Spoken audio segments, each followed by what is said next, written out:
मधुवन के जंगल में लाली चिड़िया अपने दो बच्चों के साथ बड़े मजे से रहती थी।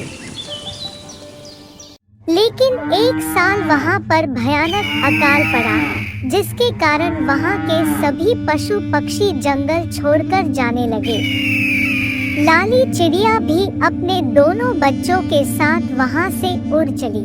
थोड़ी दूर जाकर उसे एक गांव दिखाई दिया। गांव के बाहर कालू कौवे का खेत था। लाली चिड़िया ने उसी खेत में अपना घोंसला बना लिया और फिर लाली चिड़िया और उसके बच्चे आराम से उस खेत में अपना जीवन बिताने लगे।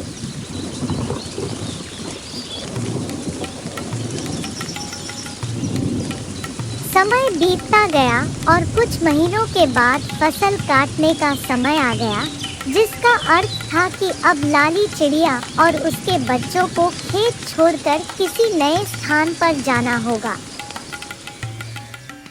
एक दिन लाली चिड़िया भोजन की तलाश में घर से निकली। तभी कालू कौवा खेत में आया और फसल देखकर कहने लगा, मुझे अपने दोस्त से कल यहाँ आने और फसल काटने के लिए कहना चाहिए। कालू कौवे की ये बात सुनकर लाली चिड़िया के बच्चे बहुत डर गए। कालू कौवा अपने दोस्त के घर पहुंचा और उससे बोला, मेरे खेत में फसल तैयार हो गई है, कल तुम फसल कटाई के लिए खेत पर आ जाना।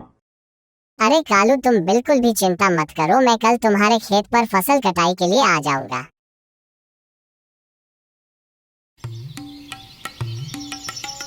लाली चिड़िया जब वापस लौटी तो बच्चों ने उसे सारी बात बताई और कहा, माँ, आज यहाँ हमारा आखिरी दिन है, हमें आज रात में यहाँ से कहीं और चले जाना चाहिए। अरे बच्चों, घबराओ मत, मुझे नहीं लगता कि कल खेत में कोई कटाई होगी।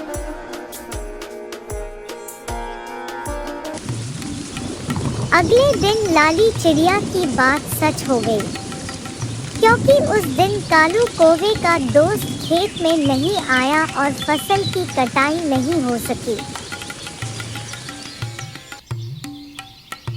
शाम को कालू कौवा खेत में आया और देखा कि खेत तो जैसे का तैसा है।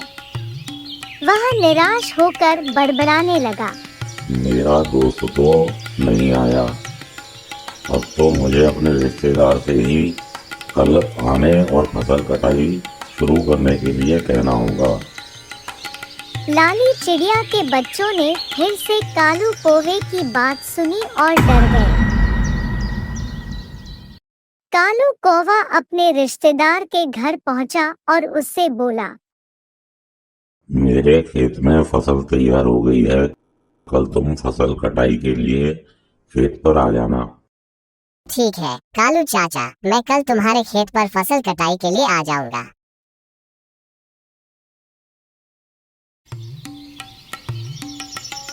इधर जब लाली चिड़िया वापस लौटी तो बच्चों ने इस बार भी उसे सारी बात बताई। माँ, कल तो कालू के रिश्तेदार जरूर ही फसल काटने के लिए आएंगे, इसलिए हमें आज रात ही यहाँ से कहीं और चले जाना चाहिए। अरे बच्चों, तुम बिल्कुल भी चिंता मत करो, हमें आज रात कहीं नहीं जाना है। मुझे नहीं लगता कि कालू कौवे के रिश्तेदार कल आएंगे। लाली चिड़िया की बात फिर से सही निकली। अगले दिन कालू कौवे का रिश्तेदार खेत में नहीं आया। लाली चिड़िया के बच्चे हैरान थे कि सब कुछ उनकी माँ के कहने के अनुसार ही कैसे हो रहा था। शाम को जब कालू कौवा खेत पर फिर से आया तो खेत को देखकर वह बड़बड़ाने लगा, वहाँ कहने के बाद भी ना तो मेरा दोस्त भी आया और ना मेरे रिश्तेदार आए, कल मैं स्वयं ही आकर फसल की कटाई शुरू करूँगा। लाली चिड़िया के बच्चों ने ये बात सुनी और फिर से अपनी माँ को इसके बारे में बताया। बच्चों, इस बार खेत को छोड़ने का समय आ गया है। हम आज रात ही इस खेत को छोड़कर किसी दूसरी जगह चले जाएंगे। दोनों बच्चों को बड़ा आश्चर्य हुआ और उन्होंने अपनी माँ से पूछा, माँ, पिछली दोनों बार तो हम नहीं गए थे, लेकिन इस बार ऐसा क्या है? हम आज रात क्यों जा रहे हैं? बच्चों, पिछली दोनों बार कालू कौवा फसल कटाई के लिए दूसरों पर निर्भर था और उसने औरों के भरोसे अपना काम छोड़ दिया था। लेकिन इस बार ऐसा नहीं है। इस बार उसने अपना काम स्वयं करने का निश्चय कर लिया है, तो कल वह फसल काटने के लिए अवश्य ही आएगा। फिर उसी रात को लाली चिड़िया और उसके बच्चे उस खेत से उड़कर किसी दूसरे सुरक्षित स्थान पर चले गए।